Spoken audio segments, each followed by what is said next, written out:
when you start off a new business, it can be a struggle where, there might be some days where you're not making any money. But I used to always think, what, I'm going to go home, I'm still going to have food on the table, I'm still going to be okay.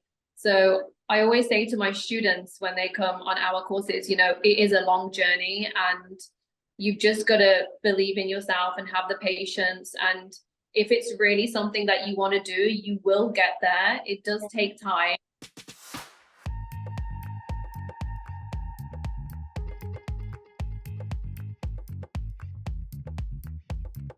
Hi guys, it's Holly here at Faces. Welcome back to the Face It podcast. Today I'm here with the lovely Gemma from Este Training Academy and owner of Perfection Aesthetics. Gemma, thank you so much for joining me on the Face It podcast today. Thank you for having me. You're more than welcome. So just to kick things off, should we start with talking a little bit about how you got into the aesthetics industry, where it all started for you, and talk us through kind of your journey into how you got to where you are today? Okay, yeah, that's fine. So from a young age, I was always into, from the age of 6, I always wanted everything to kind of be like neat, tidy. And I think that's where the name Perfection came from. I think I was really, really lucky because my auntie, she was a cosmetic doctor. And from the age of 13, 14, she had a clinic in London. So when it was the school holidays, I would always go there, sit at reception, or just, be around and see the things that she would do. And that's when I really took a passion into this industry. I first went into dental nursing. I no longer do that at the minute.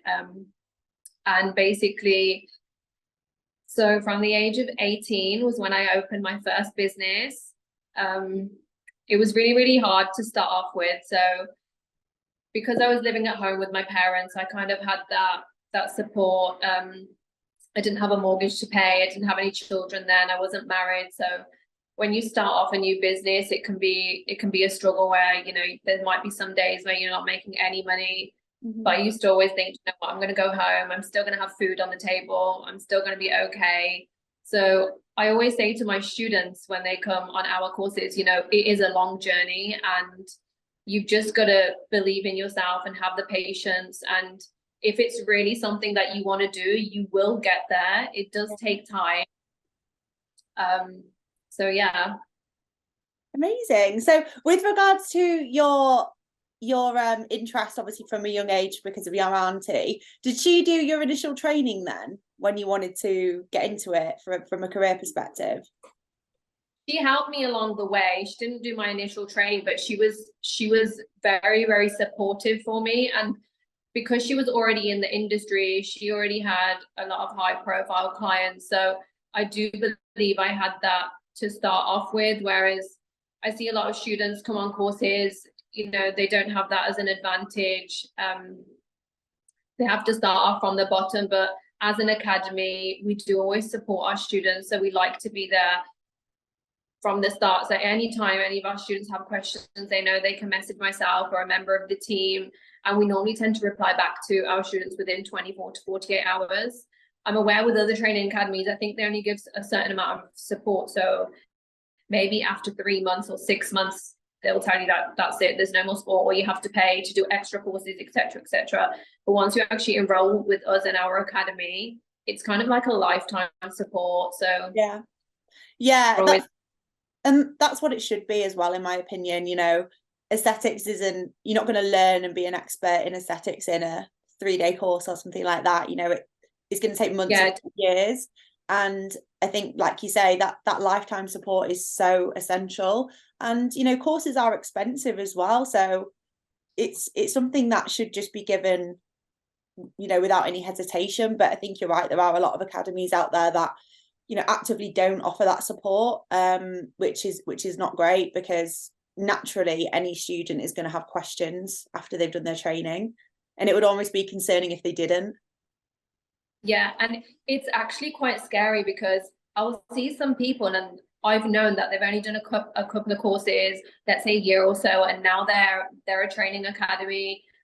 Personally, I find that very, very scary. So I think people have to really do their research and be very, very careful on where they go and do their courses, not just look at, oh, someone's got a discount or so and so is really, really cheap. You've actually got to put the history of the company, how long the trainers have actually been teaching for. Are they there to help you if anything was to go wrong? Because not any of my students, but I've dealt with cases from other practitioners who I don't even know them, but they've actually reached out to me, be like, Gemma, I really need your help. Can you help me solve this case? And I'm like, yeah, it's fine, I can help you. But generally that's really, really scary. Yeah, exactly. And a lot of people wouldn't even have the confidence to just reach out to someone that they don't know either for help. So yeah, the support aspect is something that I think is a huge issue within this industry, whereby, you know, there's just not enough of it that academies are offering. Just with regards to the training side of things then, at what point did you think, right, okay, I really want to actually teach other people how to do these treatments? Okay, so this is going to sound really crazy, but I actually started teaching from the age of 19. So when I enrolled onto a teaching course, it wasn't aesthetics at that point. It was generally teaching skin treatments, chemical peels, microneedling, and things like that. So I generally started off with my teaching career then, and then it kind of elevated and as I progressed further in my career. I remember when I first did my course, I was like the youngest person on the course. There was a lot of people on there, and I did feel a bit intimidated, thinking, oh, you know, I'm really young, these people aren't going to take me seriously. But when I actually presented my lesson in front of everyone was so shocked. So I think it really depends on the individual and how they come across, how passionate they are actually about their job, you know, their career. So that's how I came into the teaching industry. Our company, Este Training Academy, so I'm one of the founders of it, and it's been running for around about 4.5 years now. So we're doing really, really well. It's a sister company of Este Medical Group, and they have branches all across the world. So, you know, anyone that kind of Googles us, they can see that we are a well-established business. We have a really, really amazing reputation, so people can trust us.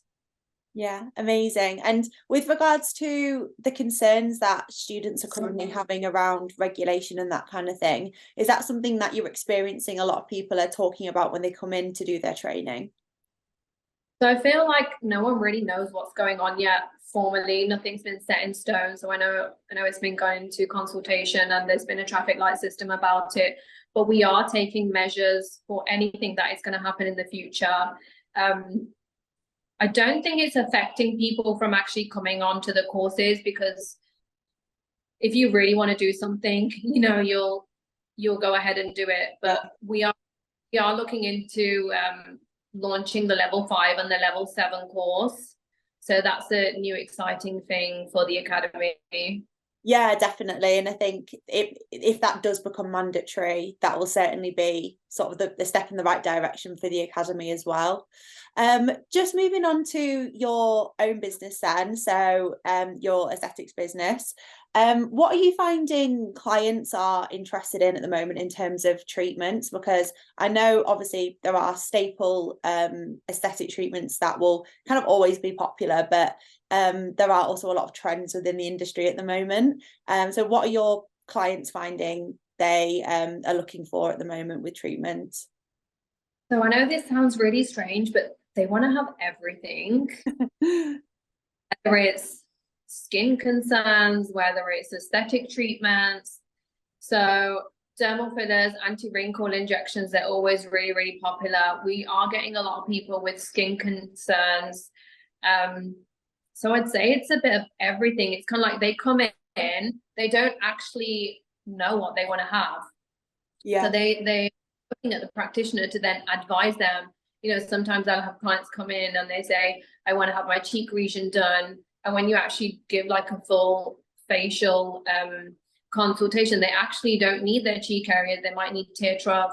They might need the lower face, and then you educate them on, look, this is what I think you need. This is how much it is.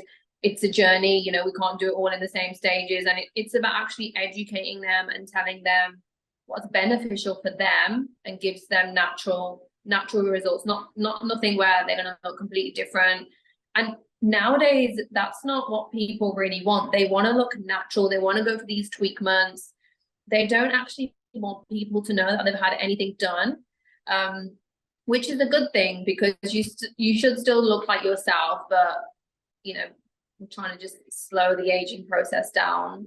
Yeah, absolutely. I think you're right. You know, natural results are what people are looking for these days, which if that's a trend, like it's a trend that absolutely needs to stay, because I think you can get so much more out of your client, the practitioner as well, if you work together. Like you say, it's a journey, ensuring that you're providing treatments which is right for that individual. Because I think when it comes to social media, that's probably where clients are maybe getting it wrong with treatments, because they'll see an influencer getting cheek filler, so naturally they might think, oh, like I think I might need that as well. Do you find that in clinic you get clients coming in sort of saying, oh, I want to look like this person, or this person's had this? 100%. So they will come in and they will have a picture, right? So it's like, I want to look like this, and I say, look, this person has got a filter on. Firstly, filter. They don't actually look like this. Or sometimes they will come in and be like, Gemma, I want my lips to look like yours. I want this to look like this. And then you have to explain to them that it's never going to look like that, because their enhancements are different to so and so. This is what we can do. And it's about telling them like realistic expectations. And it's not, I mean, in this industry, the money is amazing, but you've got to have like true passion about it, especially with dermal fillers. It's like an art. Yeah. So yeah, it is. And it's about knowing when to say no to them, because sometimes they will come in and they'll say, I need some more. And it's like, no, you don't need any more. We need to have a break. We need to do this now done next.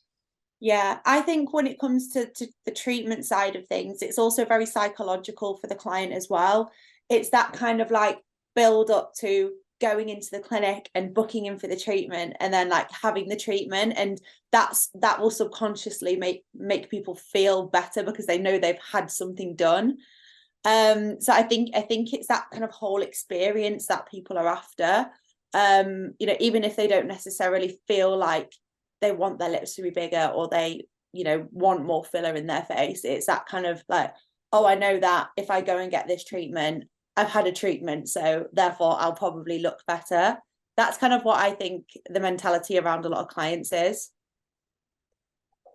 Yeah, and it's sometimes they will go somewhere because it's cheaper, but so I do a lot of correction work, and sometimes I do have to turn them away because it's my reputation as well. So if I feel, you know, I can't correct this because I don't know what the previous practitioner has used. Is it actually hyaluronic acid? Is it a foreign? I don't even know. And then if I've touched that client last, that will then become my problem. Yeah. So I think clients are careful on where they go. You know, if it's too cheap, is that even real? You know, you've got to take into consideration the product cost as well. Yeah. So if someone's doing lips really, really cheap, how much does that product actually cost them? Yeah, exactly. That's what's concerning when you see like £60 lip filler. It's like, well, surely the practitioner's wanting to make something on that. So how much are they paying for their dermal filler and their time and their insurance and all of that? So yeah, I think that is a big concern, and I think that kind of links back to regulation in terms of hopefully regulation will prevent some of that from happening. But obviously we'll just have to wait and see. Just moving on to the Faces app then, Gemma. So obviously you've used Faces for quite some time. You're very much a loyal Faces user, so thank you. Do you want to just give us a bit of insight into how Faces has helped your business in terms of the runnings of it, and what features you like to use as well? Yeah, so I didn't actually know Faces app existed until one of my friends told me about it. He's got a pharmacy, so he sells his products on Faces. And he was like, Gemma, you should really try it. You know, it's really, really good. So when I actually made an account and started investigating further, I actually enjoyed using it. I used to use a different platform first, but since I've been using Faces, I mean, it's developed a lot. The customer service is really, really good. you get a reply every day. And I love the fact how you can send consent forms, you can now ask for deposits, send aftercare. And to be honest, we recommend all of our students to use Faces because it's such an amazing platform and it's free. Yeah, that's it. I think a lot of people, you know, they qualify and then it's like, oh, actually, you're going to have to pay £100 for a software as well if you want to actually run your business correctly. So, you know, that's one of the reasons why we have it free, because we want it to be accessible. And, you know, with the consent forms especially, and the pharmacies we work with, we do that so that practitioners can safeguard their clients. And you shouldn't have to pay for that. You know, you shouldn't have to pay a premium to use insurable consent forms and order licensed products and licensed pharmacies, you know. So that's one of the reasons why we keep it free. Just out of interest, do you use your affiliate link for your students when you're recommending Faces? No, we don't. So I'll show you how to get it now, just in case anyone else is watching as well who is a training academy. So we have an affiliate scheme on Faces. So it means that, well, every single user has an affiliate link. So particularly for training academies who are constantly recommending us to their students, it's a really good thing to have access to. You're using your phone at the moment, aren't you? Yeah. So I'll just explain how to get it, and then you can either do it afterwards or I can go through it with you. But you just need to go to your Faces app, click on settings and scroll down to make money from Faces. You'll then see your affiliate link there.